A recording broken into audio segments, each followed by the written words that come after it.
থাইল্যান্ডে ঘুরতে পারো, তুমি বাড়ি কাজ করতে পারো না, তোমার সমস্যাটা কি কত? আমার এগুলো একদম ভালো লাগে না, তাড়াতাড়ি বাড়ি কাজ করো। স্যার, আপনার সাথে আমার একটা কথা ছিল।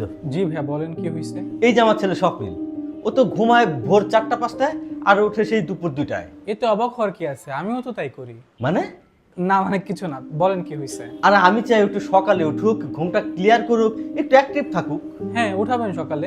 আরে সকালে কেমনে উঠাবো? সকাল তো কোনো কাজ নেই, তাই উঠে না। ও তাইলে ঘুমাইতে দেন।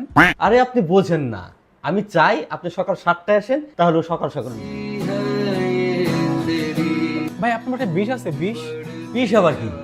আপনি কালকে সকাল 7টার সময় আসবেন, ও যেন সকাল সকাল উঠে। ওকে ঠিক আছে, আমার একটু কাজ আছে, হয়ে যাবে। ভাই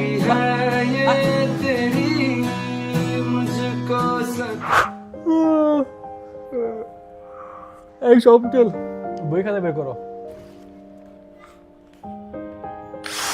এটা কি বের করছো? বই খাতা বের করতে বলছি। স্যার রাতে তো ঘুমাই নাই, মাথা স্যার পুরা ক্র্যাক। প্যারা নাই, আমিও ঘুমাই নাই। তুমি 2 এর ঘরের নামটা 20 বার লেখো। বলুন মনে আমি কি ক্লাস 1-এ পড়ি? এই কি বললা, কি বললা? না স্যার, বললাম আপনার চশমার ফ্রেমটা সুন্দর, মাশাআল্লাহ। ও আমার মনে হলো তুমি আমার তুই কইরা বললা। তুই কমু না, এত সকাল থেকে পরে তাই সুস্কে। এই শুনছি তুমি আমার তুই কইরা বলছো। না স্যার, বললাম চলেন যাই ঘুমাই, আব্বা তো বাইরে গেছে, আসতে অনেক দেরি। ও ঘুমের কথা বলছো? আমিও রাত 5টা বাজে ঘুমাইছি, চোখে অনেক ঘুম দরকার। তোমার বাবা আসবে না তো আবার? না স্যার, একটার আগে কেউ বাসা আসবে না স্যার। তাইলে একটু ঘুমাই রে স্যার আমার। চলুন স্যার, রিল্যাক্স একটা ঘুম দিতে পারবো।